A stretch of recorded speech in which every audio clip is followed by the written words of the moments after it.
Hi guys, मैं नीरज मिश्रा। कैसे हैं आप लोग? आशा करती हूँ अच्छे ही होंगे। अच्छा भी रहिए, स्वस्थ रहिए, मस्त रहिए और अपने अपने काम में व्यस्त रहिए।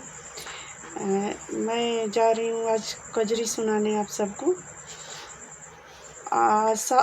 ये गीत अच्छा लगेगा तो प्लीज़ वीडियो को लाइक कीजिएगा, शेयर कीजिएगा और चैनल को सब्सक्राइब कीजिएगा। धन्यवाद। और कमेंट करके बताइएगा ये गीत कैसा लगा। बाबा विश्वनाथ मंदिर के गलीन में सोनावा चम चम चमकेला। बाबा विश्वनाथ मंदिर के गलीन में सोनावा चम चम चमकेला। सोने की थाली में जेवाना परोसलोना। सोने की थाली में जेवाना परोसलोना।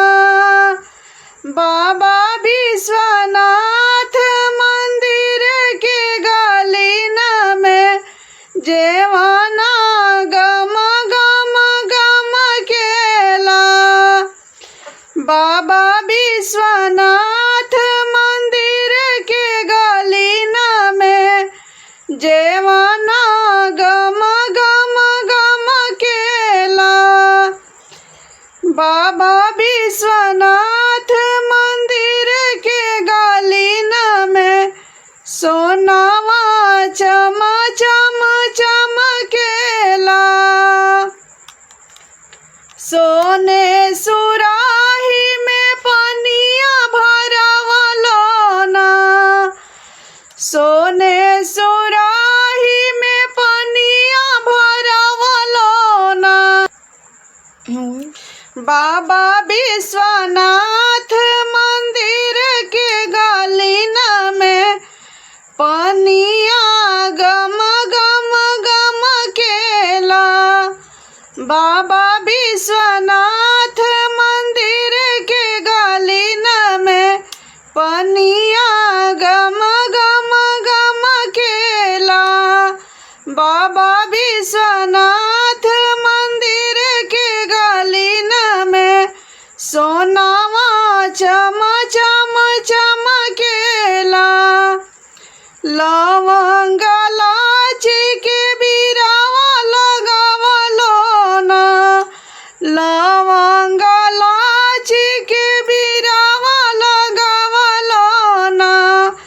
बाबा विश्वनाथ मंदिर के गलीन में बिरावा गम गम गम केला। बाबा विश्वनाथ मंदिर के गलीन में बिरावा गम गम गम केला। बाबा विश्वनाथ मंदिर के गलीन में सोनावा चम चम चमकेला। बाबा विश्वनाथ